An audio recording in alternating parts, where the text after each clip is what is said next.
What's going on, guys? It's time for another edition of DDP Snake Pit here on Podcast Heat. I'm John Alba, joined as I am by the bona fide Hall of Famers themselves, Diamond Dallas Page, Jake the Snake Roberts. Gentlemen, what's cooking today?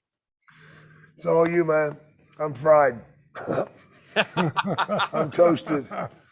You know, suntan's a great thing, but man, when you got a spot in the back of your head like I do, Ooh, man, I took a shower after I'd been out in the sun. That water hit the top of my head, and I wanted to punch a hole in the wall. That's why they give you the spray for the 50 I block, dude. I know. I don't use that shit. I go out and tan.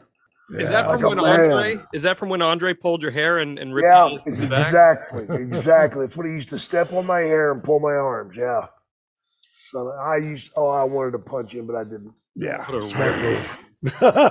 You wouldn't be here with us You got today. that right. What a I rip. feel wonderful, man. Can't Good. wait to see how my bud's feeling here. I'm doing great, man. We finally got the permits for Panama City Beach. Oh, I've seen the lot. I've seen the lot. Yeah, we're building our got the pilings. I've got 90 pilings on this crib. 90 Wow. between the pool and the house, and it's going to be pretty sweet. I'll get some people some play-by-plays once we actually get those babies I'll be laid in. camping out once it gets close to being done. Yeah, well, you got yourself a room as usual. That's consummate babyface Diamond Dallas Page, making sure everyone's got a place to stay. And we're talking babyfaces here in wrestling today. We'll talk about the psychology of being a babyface, what makes a great babyface, and maybe even talk about some of the best babyfaces of all time in wrestling history. But you just brought up the beach, man. You're out there, you're in the sun, making sure you're getting that good tan. And Jake, you said you're missing some hair from Andre the Giant, but Yeah. in some circumstances, you can control the hair that you don't have. And of course, I'm talking about Manscaped, because they're our newest sponsor here on DDP Snake Pit. They're the best in men's below-the-waist grooming. Their products are precision-engineered tools for your family jewels. Manscaped's Performance Package is the ultimate men's hygiene bundle. You can join over 4 million men worldwide who trust Manscaped with this exclusive offer for you. Ready for this, guys? 20% off and free worldwide shipping with the code DDPSNAKE at manscaped.com. What else would it be called? That tells me if there are 4 million people using this, that means there's 8 million shaved balls out there. All right. And they're all about shave your balls, baby. Like literally, they give you a magazine paper. And I tell you, it's one of the best packages I've ever seen. Yeah. And I don't mean our package. I'm talking about their package. And they send you. It's also great for manscaping your beard as well, because it's got the little. Do your trimmer beard on it. first, right? Then do your balls. Do your beard, then your balls. Okay. And dude, a woman, you like to see a nice scaped woman, well, or just the clean, whatever works for you. Yeah. With a guy, they feel the same way, man. Damn So right, man. my girl loves me for it. She hates hair. I get, well, listen, Manscaped. the performance Absolutely, package, guys. the Check it out. The you're not Performance getting Package any, 4.0 has got you taken care of. They got the Lawnmower 4.0 trimmer, the Weed Whacker for your ear and your nose hair, Crop Preserver ball deodorant, Crop Reviver toner, Performance boxer briefs, and a travel bag for when you're going to Panama City. And you can stay at the DDP House of Thunder over there in Panama City. How can you not get in? How can you not get in on this, man? I don't know. And It's a no-brainer. No, Jake, but the best part seriously, the they're best serious. part is Their it's package is the best. It's waterproof. So when you go to the beach, you're taken care of. You can shave in the ocean if you really want to, okay? That's not going to work.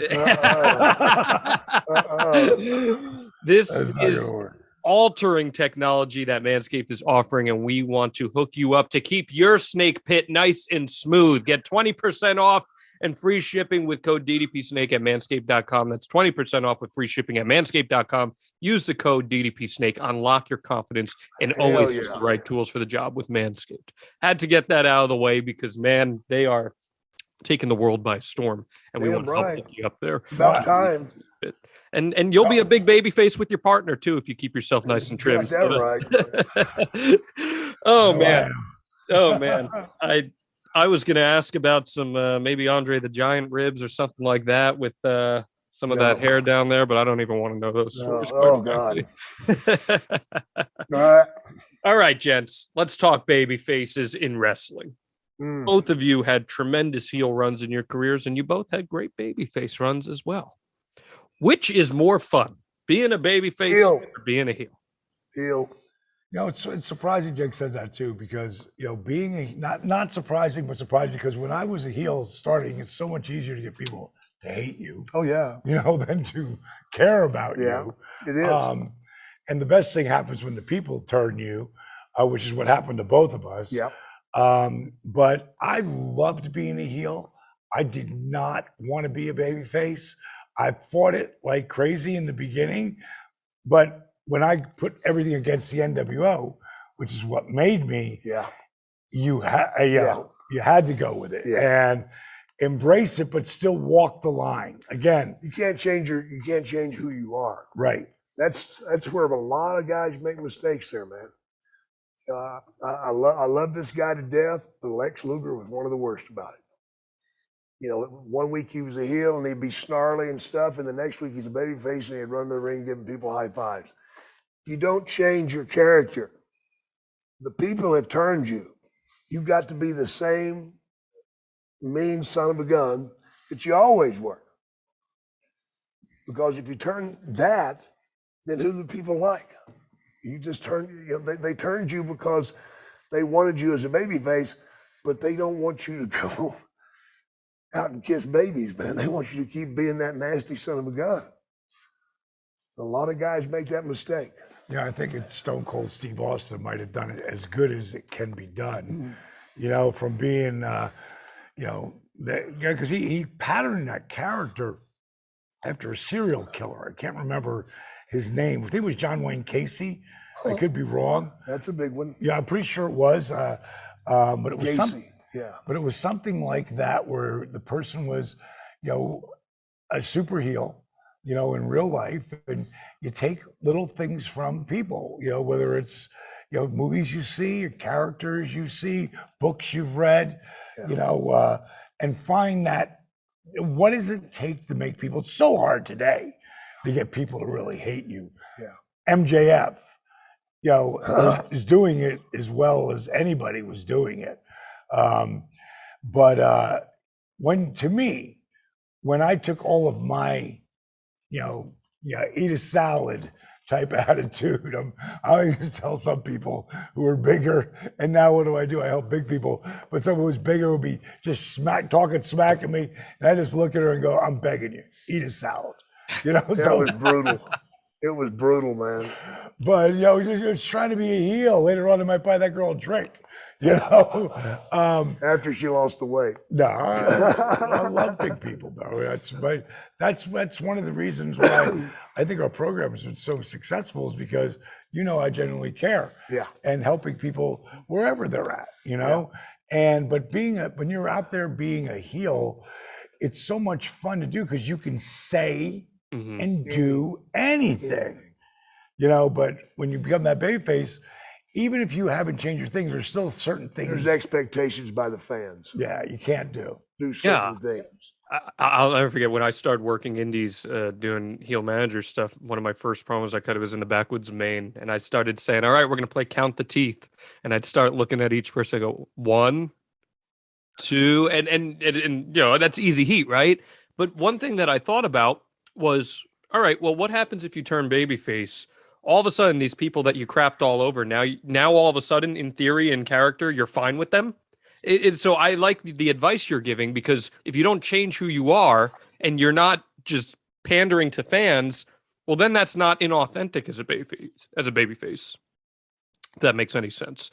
Yeah, but you know, one of the things as a heel, it's so easy to get cheap heat. Yeah, you know, which I never liked. Yeah, but Jake was kind of ahead of that. For me personally, I did whatever the hell I could to, you know, get people to react, and you went for the cheap heat. But as you get better and you don't need it, then you don't use it.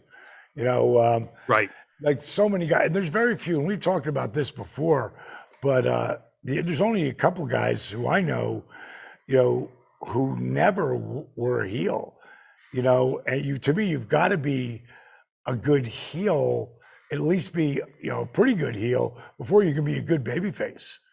because that's how you know what you want that person to do. Like Steamboat being one of the very few people that I knew that never was ever a heel. Well, can you think of anybody else? Ricky Morton, another Robert one. Gibson, Yeah. Not many guys. Not many guys. Yeah. Jake, let me ask you this, because people associate you with your psychology, especially as a heel. When you're watching a heel, what qualities stand out to you that say to him, oh, that person will make a great babyface one day?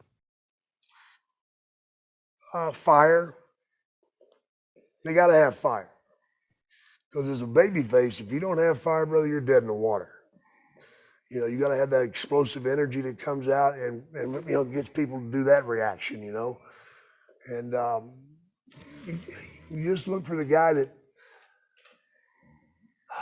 has patience too. Because as a true babyface in the day, you had to have patience, because as a babyface, you did not throw the first punch. Today, you don't know who the hell the babyfaces are because everybody throws punches. But back in the day, the babyface always waited till he was forced to throw that punch. But also forced before they could ever do anything really aggressive as well. Right. And that's been a different era, you know, for a while. Yeah, a long time. Long time. Yeah, I agree. But I do miss the days when it was cut and dried babyface heel. Yeah. You know? And now it's just a mixed match of everybody tries to do everything. And for me, that's one of the things I don't like. Yeah. I think that's a great point you make about fire. Like, there's somebody, Kevin Owens is the perfect example of this. Kevin Owens was a heel for the first 6 years he was in WWE. Yeah. And you knew deep down that he had every quality that a great babyface would have. The crowd is going to feel with him. He's a common man. But you just had to wait for that moment. And then when he turned, crowd got really behind him. And I couldn't believe that they didn't capitalize more on him being a top babyface in that company, because he exuded all those, because a babyface, you have to have empathy, right? The crowd has to feel with your cause. In Dallas, that's why you were the people's champion, man. The crowd felt with your cause. Damn right. Yeah, that's another reason why you don't want any kind of, you know, you want to be screwed out of you. Yeah, at the time you don't feel like that, you know, when you're getting, like, you're never getting that opportunity to get that, use United States title as an example. You know, you want it. Well, the people want it for you too at some point. And that's where you really start getting people behind you. You know, there was a lot of successions of things that I went through in my career to get the people behind me. And a lot of it was just telling the real story, you know, the guy who wasn't supposed to be there, right? Yep. What's interesting about both of your paths too is that when you're starting as heels, you're very different types of heels. Dallas, you're super over the top in your presentation, and Jake, you're very cerebral. You're a bad person.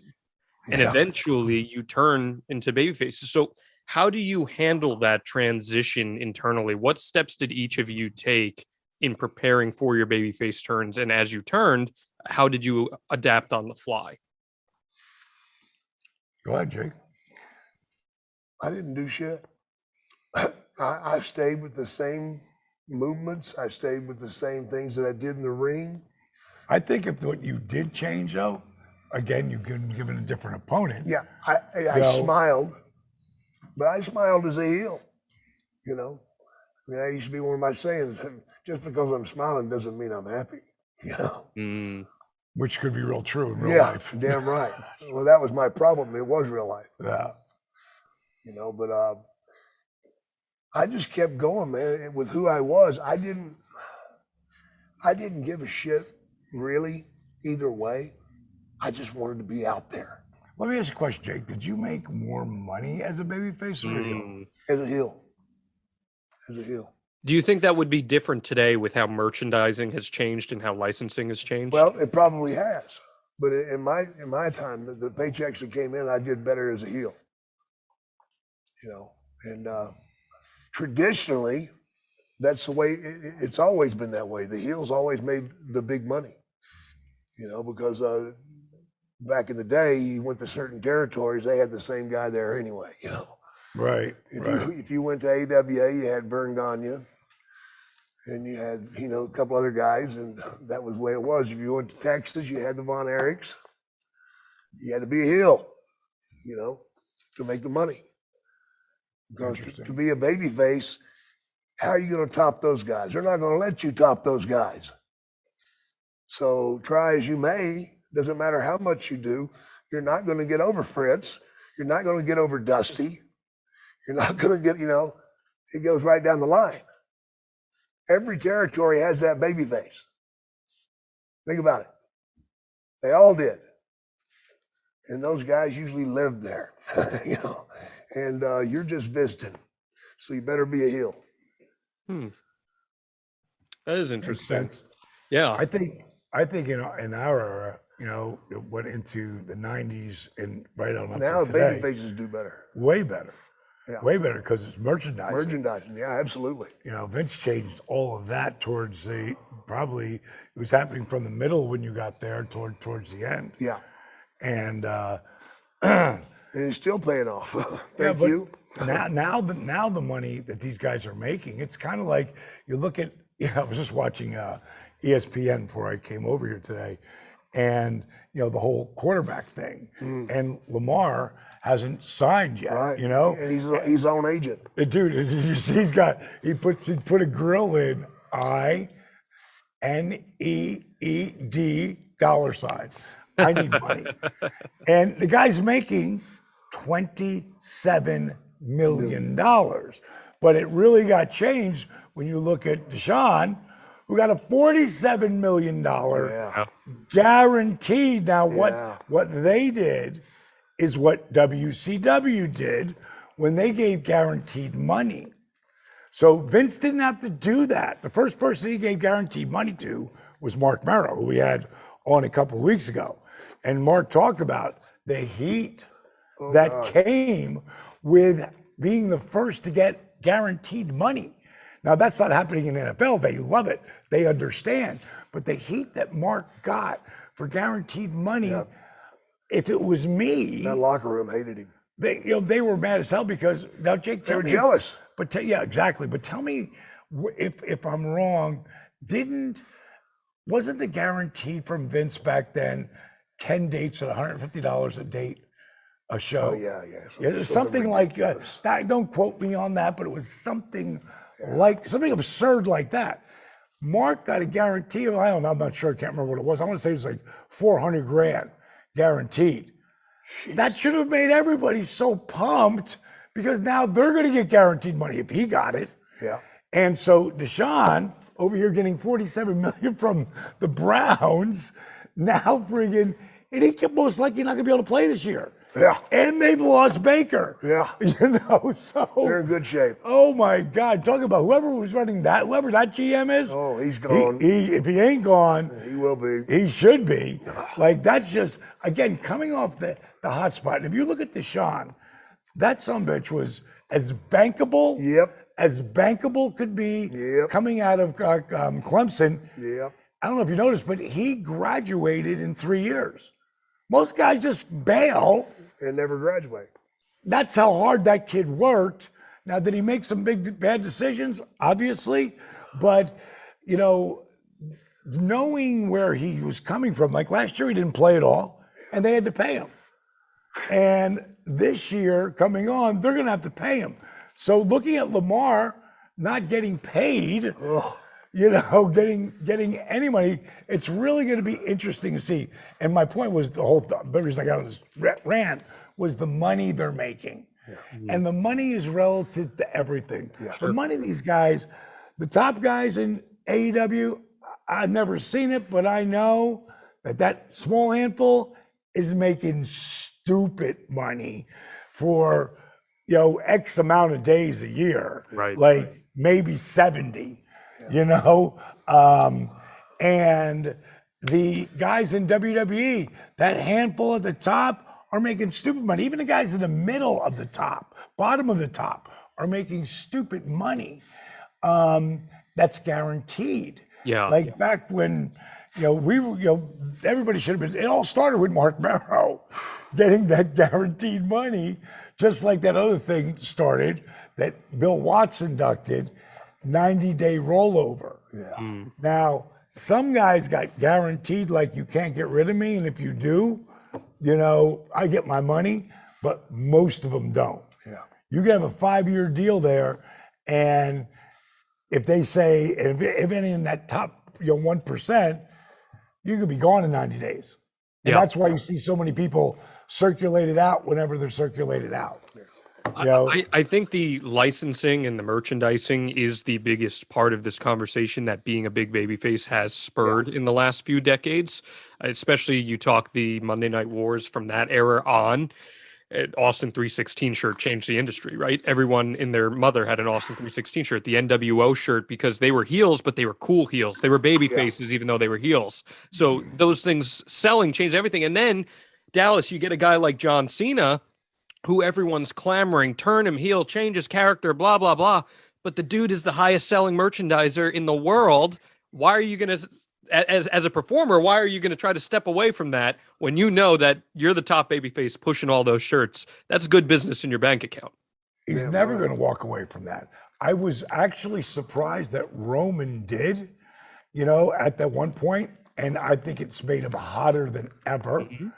And I think, he's going to take some time down, it looks like, from the, what I hear. But when he comes back, he's going to be white hot, and if he's going to do movies or whatever he's going to do, it's not like he's not connected with the biggest star in the world, and Rock came and really helped him at a time when he needed it. Back in, at that moment. And, Roman's been, I think, just been amazing. Yeah. Not just as a worker, but his promos, it's like he's found his niche. Yeah, he's found it, man. I'm really, if I see him coming up or whatever, if he's just doing a promo, I'm going to watch it, Well, it's funny because a guy like Roman Reigns and The Rock, even beforehand, they had really bad babyface runs to start. They were not getting over in the way that the company was hoping that they'd be getting over. They're pushed really strong. Then they turn them heel, let them learn a little more about themselves, about them as characters, eventually leading to them becoming big over talent, big time baby faces. How important is refreshing that character, Jake? Most important, man. It's the thing with today is most of these guys, they come in and they get that push and they've never been there. There is so much you have to adjust to, whether it be traveling or using a mic or just being your character. And they're having to learn on the fly. I sympathize with these guys. I can't imagine being in the business only a couple of years and then being pushed like they were. I mean, hell, it took me 6-7 years before I got my niche going. Same thing with Scott I was Hall. working every friggin' night, and it still took that long. And for these guys, after a couple of years, they're getting that push. My God, that's just got to be a mind fuck, man. It just really, really has. And being a babyface is tough because you want to be cool, and you can't be cool sometimes and be a babyface. It just doesn't work. For a real babyface, you got to have a reason to be that babyface. You got to have something behind it pushing you to make you upset enough to be that person. For Roman Reigns, my God, how long did they push him as a babyface? And it wasn't working.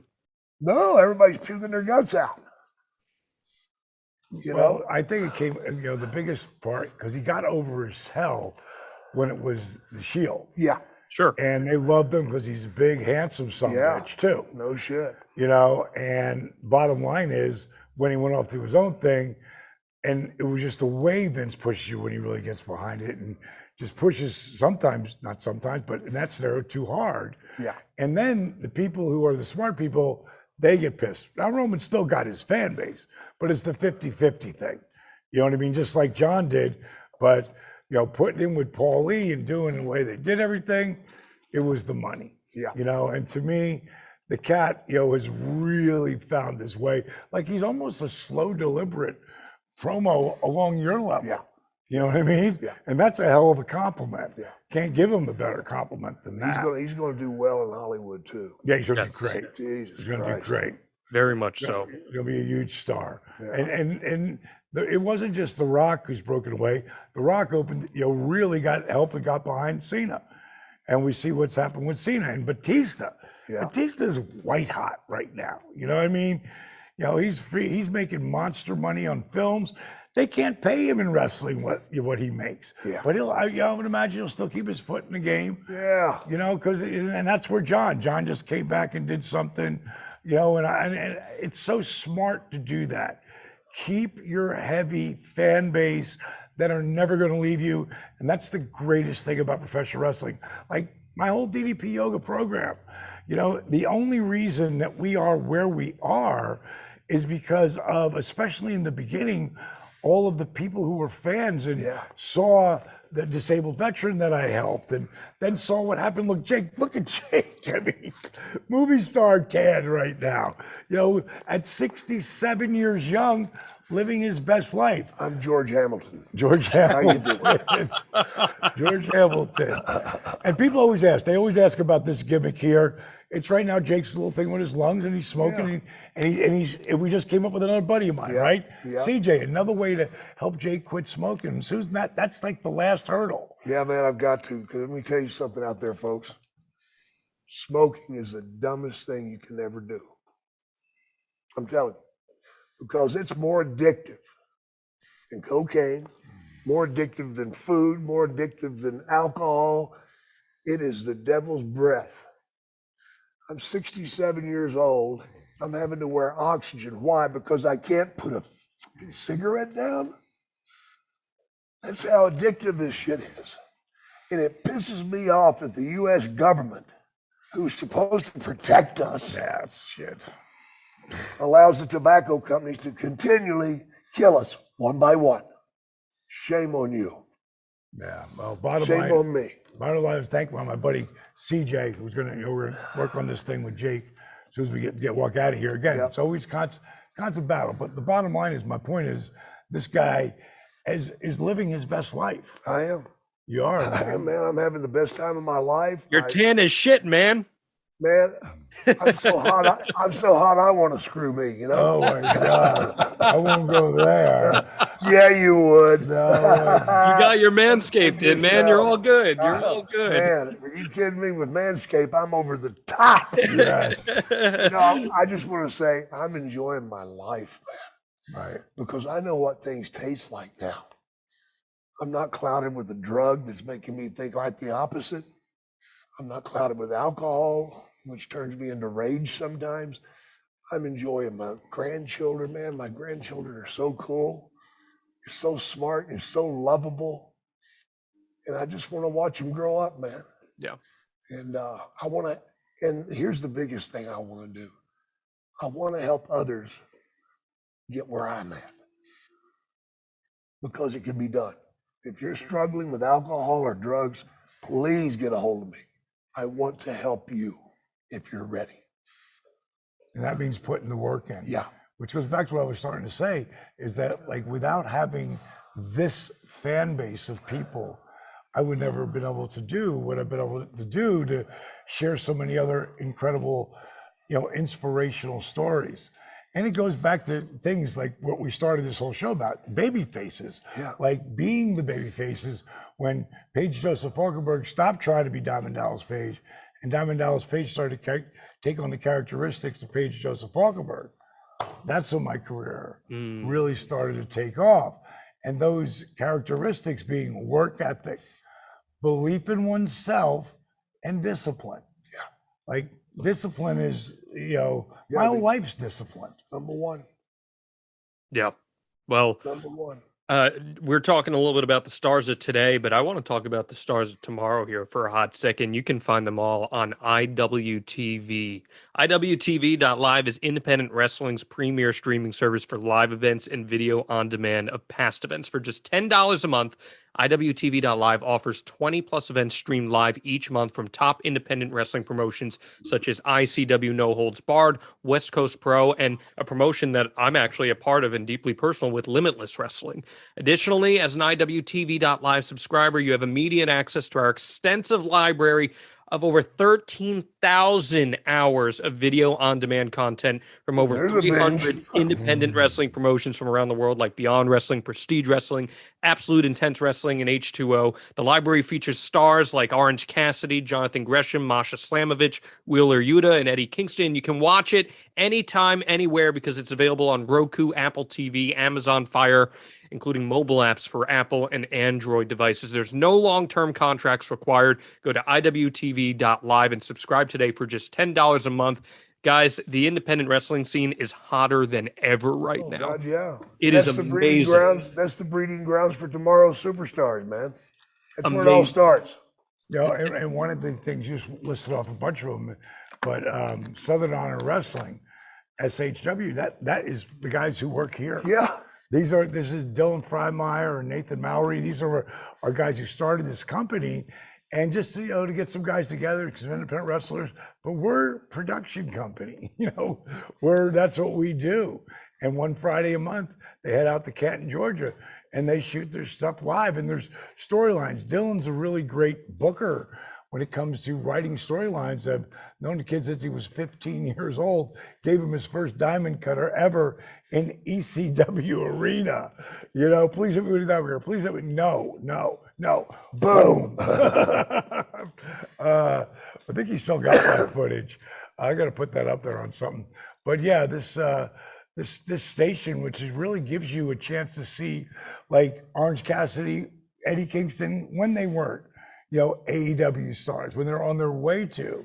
So if you're really passionate about what, you know, we did and the people who are up there today, and you want to see where it's starting from, the breeding ground, you know, is all about independent wrestling. And, you know, Jake and I will constantly, occasionally show up at an independent show, do a signing. I love doing it. You know, and thanking the people for coming and supporting independent wrestling, because these are the guys who really, really love it, because they're not making any money. You know, most likely it's costing them money to be there, you know, putting their body and their soul on the line, trying to find that magic, you know, combination of what, I mean, that's where you're learning today. You know, that's where you learn how to, you know, to be, you know, a performer in the ring, whether it's a babyface or a heel. So if you want to binge watch and you're a real fan of that, 13,000 hours get you a good start. I dare you to go for the 13 straight hours. 1,300 straight hours. IWTV.live. Go check that out. Just $10 a month. And guys, the thing is, they're out there on the road all the time. They're making the towns. Those indie guys, they'll travel from Buffalo, New York, down to Georgia on a given weekend just to get a couple shows in. And you know why they can do that? Because they got Car Shield. Car Shield makes it easy and affordable to protect your car. I love the way you did that. That's why I got that Emmy back there. It's a segue, isn't it? That's why I got that Emmy back there, just for you, Jake. Car Shield is making it easy and affordable to protect your car from expensive repairs, and that's just for starters. It's the #1 auto protection company in the U.S. and offers protection plans from around $100 a month, and they cover your car whether it's got 5,000 miles or 150,000 miles. When you need a repair, you choose the mechanic, and Car Shield's administrators handle all of the rest. And if your car breaks down, you're stuck on the side of the road, plans through Car Shield also include coast-to-coast roadside assistance. Administrators are there for you with rental car options and trip reimbursement at no extra cost. And Diamond Dallas Page, I know you love this part. You lock in your price right now, it's never gonna go up. How about that? I'll guarantee you every one of those guys that are independent wrestlers that are literally driving 100, 200, 500, 800, 1,000 miles a weekend, you know, for the show, to go make maybe their gas. You know, like, you got it. Like, to me, this company's going to put AAA out of business because it goes so much farther and beyond. Absolutely. You know, and of course they're betting on your car doesn't break down, you know, but the bottom line, if it does, you know, you've got that helpful hand that's going to bail you out when you are 300 or 400 miles away from your home. You know, so You don't want to pay out of your pocket trying to get home, I guarantee you. No, you do not. And CarShield will help you protect your wallet from expensive car repairs. Go to carshield.com/podcast to start your plan and lock in your pricing forever. That's carshield.com/podcast. A deductible And may apply. And you can pick your own mechanic. Yeah. They let you choose who's going to work on your car. I mean, it's a no-brainer. No so brainer. lock in your price now. I'm with you guys on that. Now, let's talk about indie wrestling here for a second. What is one piece of advice you would give to an indie wrestler who wants to be a great babyface? Who should they study? What attributes should they look for? Want me to jump in? Go ahead. You know, to me, it's who did you start like 10 years ago watching? Like as a kid? Like who did you start watching that you were drawn to that person, and maybe you didn't know why, but go back and watch that guy now, like what he was doing 10 years ago. Yeah. You know, and then like who are your favorite wrestlers? And this is like I'd mentioned this last week on the show, that there was 5 guys that, you know, I really loved watching: Jake, Perfect, Funk, Savage, and Kurt Hennig. Like all these guys were very similar in body shape, meaning athletic ability to me and what I could do. And I really loved watching them, whether they were a babyface or a heel. It didn't matter to me. I wanted to see, you know, what they did. And like we're talking about babyfaces in this scenario. First of all, I want to know, I would want to go back and see, I want to watch them work as a heel. Yeah. Because I know when they're working as a heel, they want that babyface to do certain things.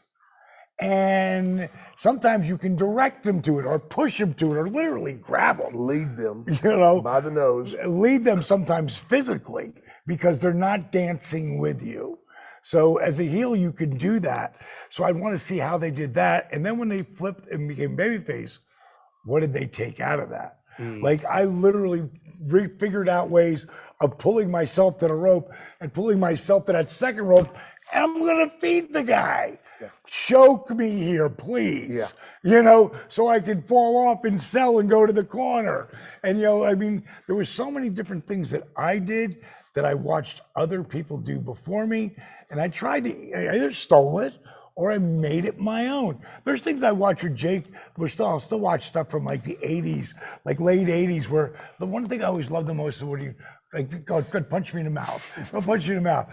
And you know, I always loved that. And I'm like, why didn't I steal that? Because no one was doing it at the time. You know, no one's ever really done it, you know, except for you. And then I look at things like that I did as a babyface. I always was looking for while I was down in the heat, to fight, and you know, sometimes boom, go right back down. Just always, once you come to your feet, you should be doing something.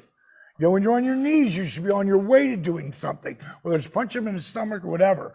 But my thing was, let me fire back, bam, bam, bam. Friggin', you know, maybe they take me down in the turnbuckle, choke me out, they'd come out and they'd mock me. Walk to the thing and they go bang. And when they turn around, I pulled myself up from the ropes, grabbed them, thrown them in the corner, bing, bing, bing, shoot them off, reverse knee, DDT. So I'm gonna tell you how to cut me off. Yep. You know, so coming up with your own shit that shows you have fire and that they outsmarted you by kneeing in the gut, catch you with a DT. There's a million things you could do. Yeah. You know, but to me, you want to come up with those hope spots that keep you alive, and you just don't. They're selling And dying. That's exactly the word. But dying sucks. Yeah, people don't get behind dying. Okay, so I want to tee you guys up on this because Eric Bischoff and I got in a big argument about this on an episode of a podcast we taped. He said that any babyface that relies on hitting the mat or slapping the turnbuckle to get the crowd going is not actually over as a babyface. And my counter argument was, well, what about the Rockers? What about Randy Orton when he's on the apron ready to tag in going nuts? I don't buy that belief at all. I think that's just a way to engage the crowd and keep them going. Absolutely. Okay. You're right. You know, but he might have been talking about the guys who have to do that. Okay. And there are guys who have to do it to get the people involved. Yeah, and there's others that, maybe Randy Orton doesn't do that all the time. Of course not. He's been a babyface on and off his whole career, babyface and heel. And I could see him doing that in a scenario as kind of like a rib. Because Randy's real cerebral. Yeah. He's cerebral, but he'll hit that mat when he's getting ready to hit you that flying, RKO that he does when he jumps and flies through the air and just catches you, or sets it up to miss it. But to me, I think it's some movement. If I'm in a reverse chin lock and that's where we're going, I'm not just gonna and just stand up and I'm gonna go from side to side and start to fight and grab and pull and start to fight. And then and I'm gonna go right back down on my back. 1, 2, oh my God. And then I'll work my way back up again. Right. It's literally, it's kind of like when you're surfing, if you get swallowed by a wave and then it's one wave after another, it could make you drown. If you're constantly fighting to get air, if you just let yourself go and roll with it, you can go for a while, a little grass of air, and then go back down. But if you're fighting, you're blowing yourself up. Yeah. So when I would do that, I would literally be like, there's nothing here. I'm not wasting my energy on this. Yeah. There's a great, I was just looking on my Instagram right now. If you go and look back to where, on that one where he has all the feed that comes up, there'll be a spot with me and Raven. And I've taken we're in a bull rope match, and I took him and I threw him over the top. And if you see my body, the way it looks like I'm choking him for real. I'm literally this isn't even doing any of this. I'm doing this, and Rave is sitting on the apron, but he's doing, his legs are it's like, but we're just literally ragdolling. They're not wasting energy. It looks so real, though. Well, I would argue one of the most important parts of being a great babyface is being great at selling. Oh, absolutely. That's the number one thing. That's everything. That's everything. Ricky Morton, Ricky Steamboat. Check it out. Because you've got to be able to sell. You got to be able to sell well enough that you want the people to be involved in the match. The people come there to be a part of the show. They want to cheer their guy on. They don't want to be left flat. They want to cheer their guy on, see their guy get up and make that comeback. That's what it's all about. Well, if you're caught in a sleeper hold like Diamond Dallas Page was, as he just said, Dallas, I hope you brought with you your chili sleep, because if you had chili sleep there, that'd be being put in a sleeper hold. He wouldn't be flopping his arms. He'd be laying there snoring. Well, let's put it like this. I finally got my chili sleep. I finally got it. My wife's had it for months and loves it. And I finally got into bed. And in the beginning, I want it to be cold. And it might want it to warm up a little bit as action starts to happen. But I'm going to want it to be as cold as possible getting in there. And then once I finally do go to sleep, I love that, you can control the level of your bed. Like I used to say as a heel all the time, cooler than the other side of the pillow. Because I'm always taking the pillow and turn it over. What I need is the chili sleep pillow. That's the next thing you guys got to work on, because you got the mattress locked down. And again, now that I've got it, and now you can't get it off my bed. It's like the vibrating thing I've got now on my bed. Well, chili sleep makes chili sleep makes customizable climate-controlled sleep solutions. Does it hurt?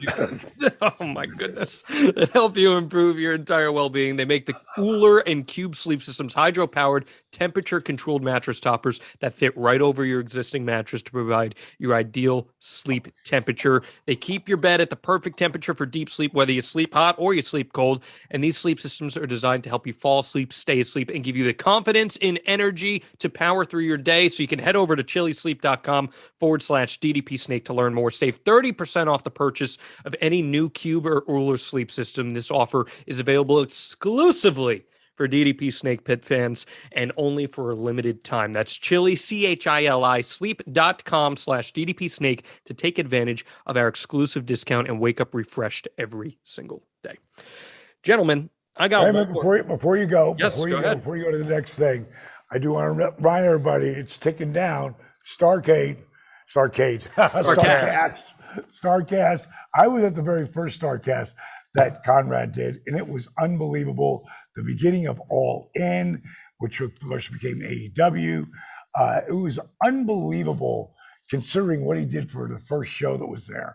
So I'm really looking forward to this.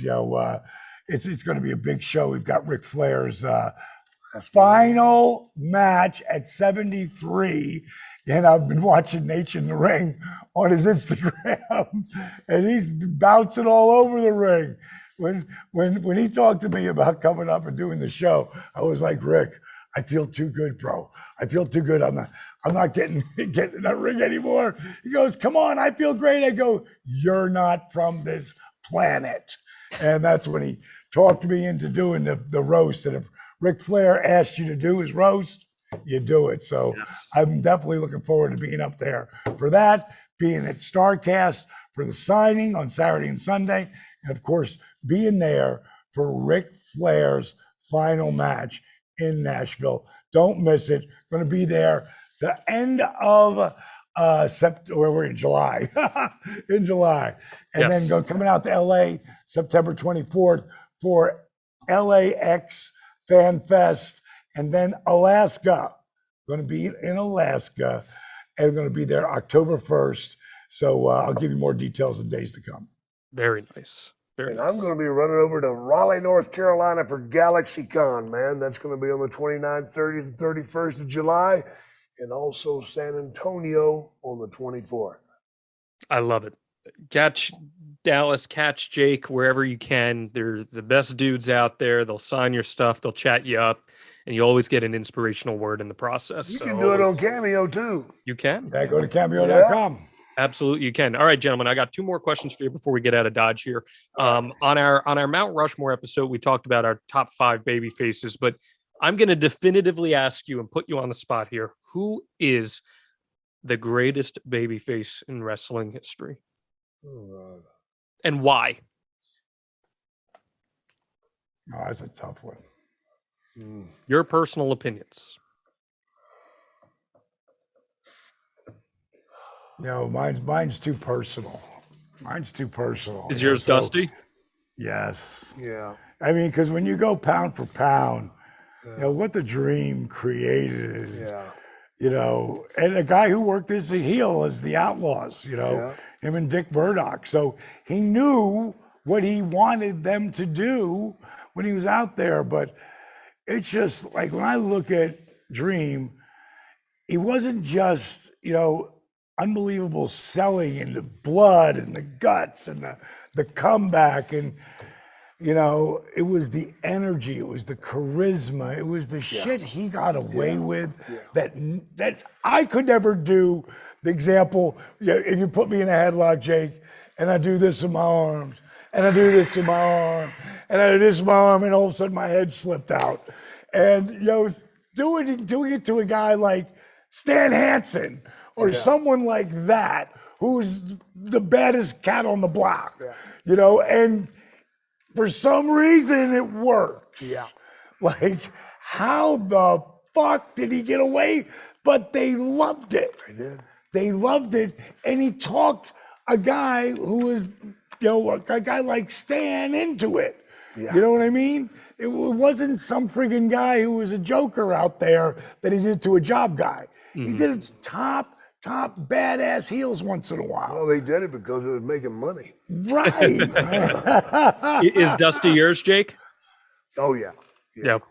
Yeah. Okay. He's consummate babyface, man. The people loved him, and he loved them back, and he wasn't body beautiful. You know? And he tell you that. Yeah. My honey may be a little too big. Yeah. And my yeah. belly might be a little too big. But fans identified with him because of that. Common man. But I'm a bad man. Common man. Plumber's son. Yep. Number one.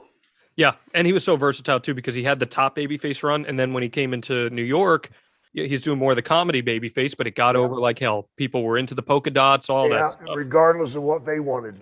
Yeah, that's true. All right, here's my last question for you.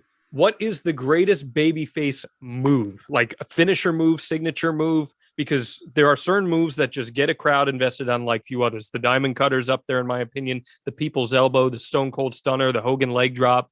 What do you guys think is the best babyface move? People's elbow. I agree. I think it's the people's elbow.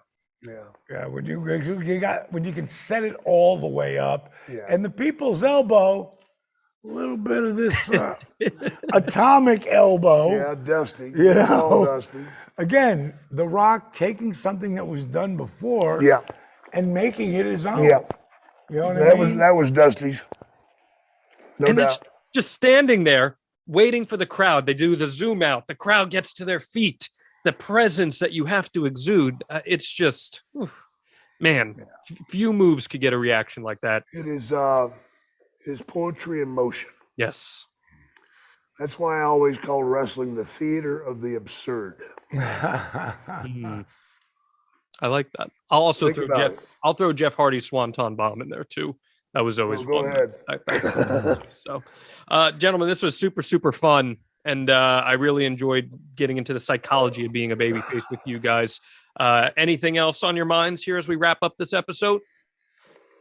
Everybody out there, do something nice for somebody. I like that. Don't expect nothing back. I like Try that for a while. I like 100%. Well, gentlemen, it's been a pleasure chatting with you. Starcast.com. Go get your tickets for that. Ric Flair's Last Match.com. Go get your tickets for that as well. I'm going to be there. Dallas is going to be there. It's going to be a ton of fun. We hope to see you out there. And you've tuned in to DDP Snake Pit. Make sure you hang with us next week. We'll be right back here on Podcast Heat. See you guys next time.